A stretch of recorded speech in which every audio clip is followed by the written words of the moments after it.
Today has been interesting. It's like 2:30. Yeah, I've had pretty impressive diarrhea. Pretty damn impressive. Over the last 4 days, I've been treating my body pretty damn poorly with food. Yeah, I've been eating just really poorly, very badly. I watched a video this morning. It's like 2.5 hours from Leo, actualize.org. I've seen a bit in the past of his content, but never much. He talked about self-love, and it wasn't any really hippy-dippy bullshit either. But it helped me, I guess, understand my non-acceptance of reality, of truth, like my flaws and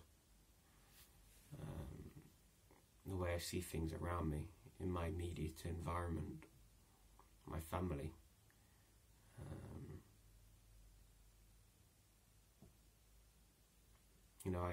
I'm lying to myself, or whatever the terminology is, the way to phrase it is.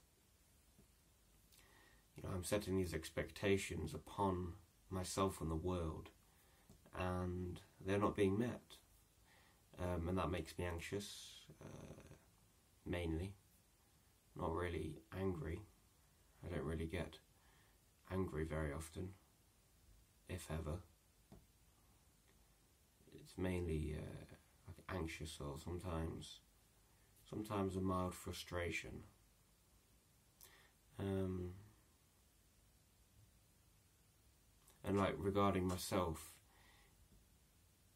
I desire like meaning, or for something to happen which makes me satisfied or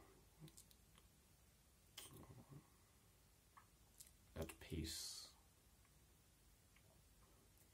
Whereas in reality, I just need to accept reality.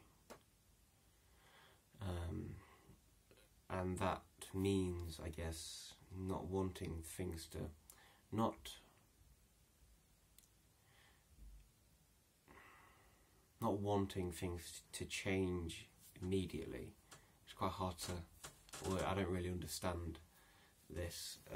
He talks about like how, in this video I said, how we are the universe, and I've heard this before, like Alan Watts speaks of this, like we are the universe experiencing itself.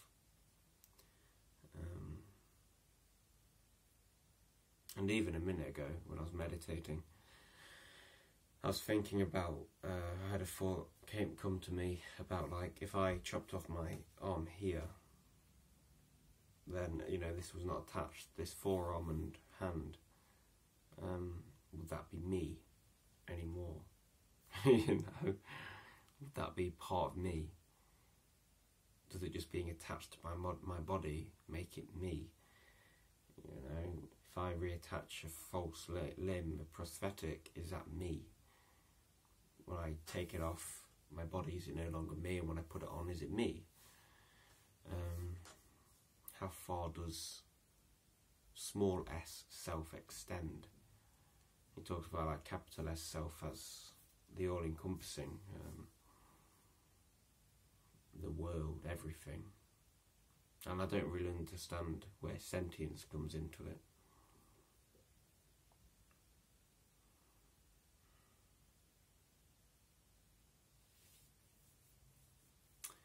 So yeah, eating poorly. Yesterday I had 1,700 calories over just in chocolate, biscuits and crisps. 1 bag of crisps, so mainly chocolate and biscuits. And then last night I watched a movie. What did I watch? The Florida Project, which was okay. But I had a 2 bowls of cereal, I think 2, and then protein porridge. And I woke up this morning at 6:30, just not good. I've got these sulphur burps. Not nice. Like rotten egg burps.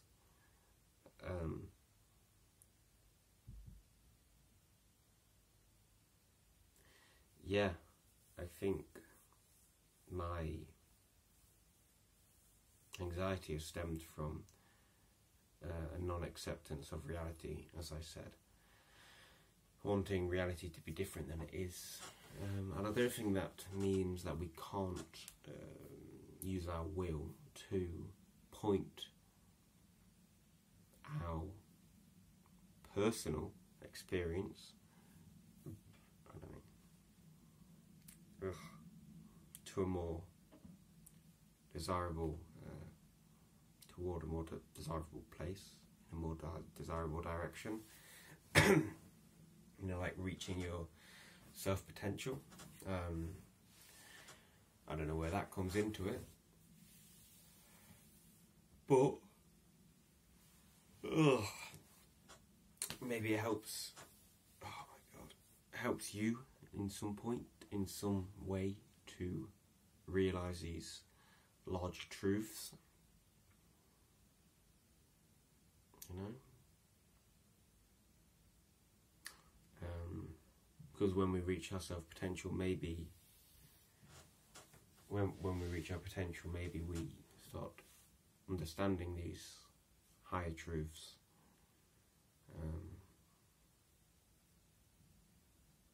And the falsehoods that we have believed up until that point.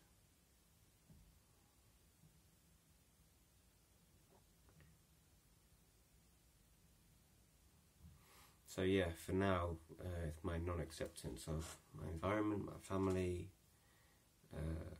me, I guess. I don't know, I don't really quarrel too much with myself.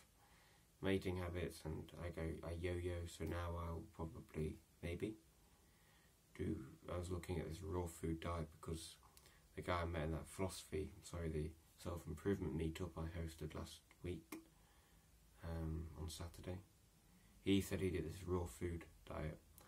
It's interested me. I feel I need to cleanse my body. I need to start treating my body better. Yeah.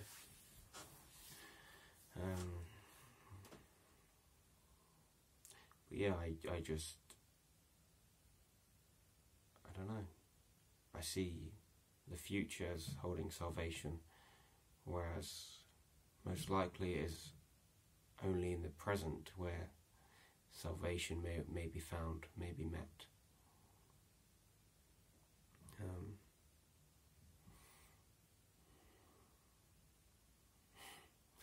Yeah, I notice over the last, a friend observed it in me over voice messages, because he's in Kos at the moment, I believe, a Greek island.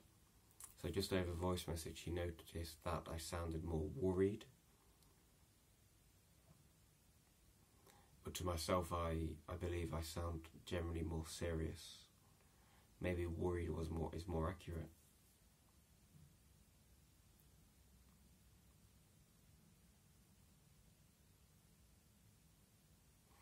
Because worry, worry implies a negative anticipation for the future. Whereas I guess now I see the future as hopefully holding salvation, or maybe I don't. You know, but I think I do with Australia. I see that as like, a haven. Just because it's not here. It's somewhere other than here. It's not Australia in itself, which is important. It's just its being not here, which is where I ascribe the importance to Australia. Jesus. My stomach and my intestines are not happy with me. Bloody hell. I know what I'm going to be doing after this. Yeah. I think just present acceptance is really all that is needed for happiness, joy, perhaps. But when we ascribe ourselves onto ourselves, expectations, should do this, should do that, should do this, should do that, need to do this, need to do that, get caught in a whirlwind, in a flurry of the everyday, and we don't take the time to appreciate, I guess, reality, how amazing reality is. It's almost like, I guess they call it the sublime, right? Where you look at something in awe, you're like awestruck at something, whether it be a piece of music, some kind of movie, just art in general, a landscape. I think my only ever experience with the sublime is through nature. Maybe perhaps through some experiences at like heavy metal concerts. I say heavy metal, but like really heavy shit in the pit, where it's just pure, I guess, sensational euphoria. Maybe that's not the sublime, but in nature, perhaps more so.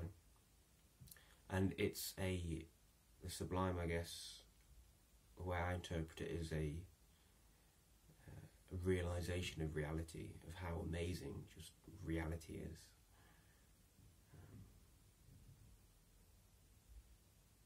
And it can be found, I guess, it can be found in the everyday. Washing your pots, drawing the curtains.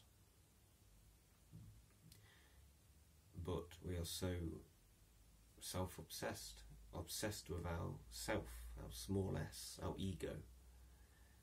We're conditioned to want more and better and faster and stronger. That the everyday doesn't suffice. Suffice in enabling us to catch a glimpse of these truths, of consciousness, of the what's the word? What's the word? The miracle that is consciousness. Miracle, whatever, how amazing it is. We're so obsessed with our goals and our relationships and got to get this, got to get that, I've got to go soon. That we miss out. God, I don't know if you can hear that, but bloody hell. Yeah. It's like, I need to read more, I need to do this, I need to watch more, I need to write more on the scent. Need. Is it pointless? Just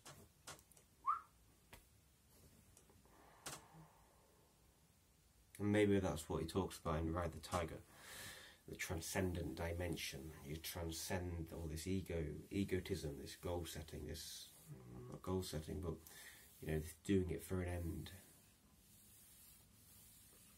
You simply do it for itself, and you find pure joy in that. Yeah, I'm interested to see where I am in a year or two when I reflect upon these videos. See what I've learned, see where I've gone, see what I've built creatively, how I've developed.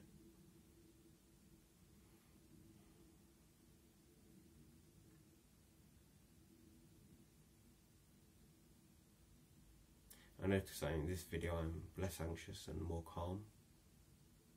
I feel more myself, honestly, whatever that means. I just feel more at peace. Maybe that's because I've just shit out all my egocentric bullshit. metaphorically and literally.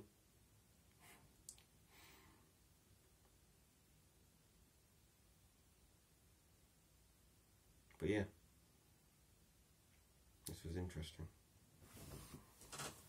Long